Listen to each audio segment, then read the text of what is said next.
So that's everything you could ever want to know about how we're going to use halflings for food. Oh, hello there! I'm Joshua Drescher, and this week's production podcast is going to be a little bit different. We're going to do it instructional video style, and over the coming weeks, we're going to do more videos like this to introduce you to some of the more nuanced elements of Warhammer Online: Age of Reckoning. Let's take a look at a conflict we've become very familiar with over the last few months, the Greenskins versus the Dwarfs. Here we see the section of the Warhammer world dedicated to this conflict. Each racial pairing will have a similar chunk of the Warhammer world laid out in roughly the same way. Each one of these zones is controlled by one race or the other. Dwarfs initially controlled these zones. Greenskins controlled these. This is going to get confusing if we continue representing the map this way, so let's simplify things. Players will start out in a beginning zone, Tier 1, Ekron for the Dwarfs, and Mount Bloodhorn for the Greenskins. Here you will begin to hone your skills and learn the ways of your career. The Tier 2 zones are the Port of Barak Var for the Dwarfs, and the Marshes of Madness for the Greenskins. Tier 3 has the Badlands for the Greenskins, and Blackfire Pass for the Dwarfs. Tier 4 is the final and most challenging tier of gameplay. For the Dwarfs, it consists of Cadron Valley and the capital city of Karaza Carrick. For the Greenskins, it holds Blackcrag and the captured city of Eight Peaks. Between these final areas lies Thunder Mountain, a set of zones initially in neither side's control. While this all looks very pretty, you might be asking, where's the war? In Warhammer Online, war is everywhere. Each tier is connected in conflict. From the first day you play the game, you will be able, if you so choose, to join the realm versus realm conflict in your own starting zone, or travel to your enemy's starting zone and join the conflict there.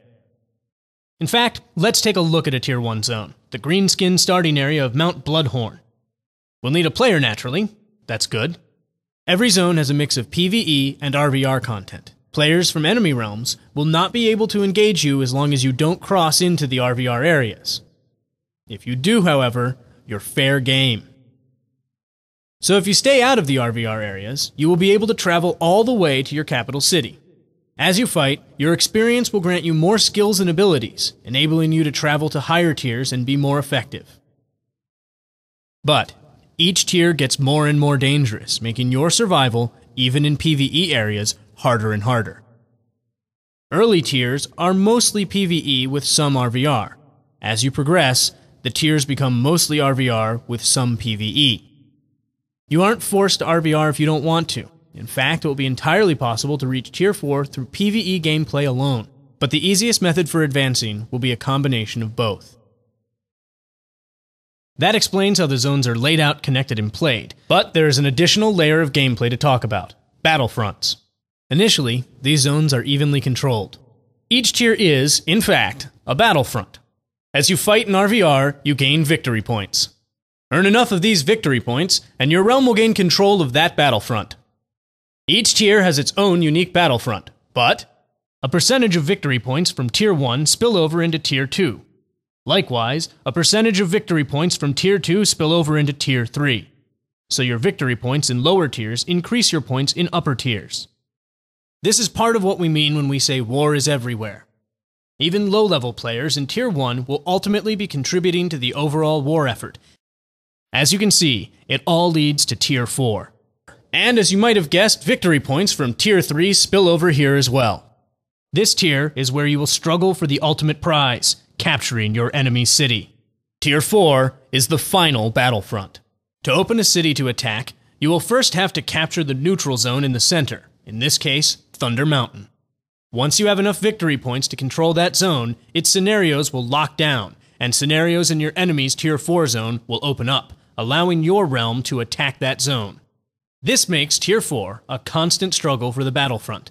If your enemies hold the line, they can push the front back to the neutral zone. If they continue to gain victories, they will open up your own Tier 4 zone to attack.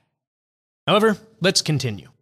If you gain enough victory points to control your enemy's Tier 4 zone, the enemy's city itself will become open to attack. If that attack is successful, then the controlling realm will be able to sack the city. You will not be able to hold onto your enemy's city indefinitely. Systems will be in place that will eventually wrest control of the cities back to their rightful owners. When this happens, the conflict will begin again. So that's it for this production podcast. Thanks for watching, and I'll see you next time.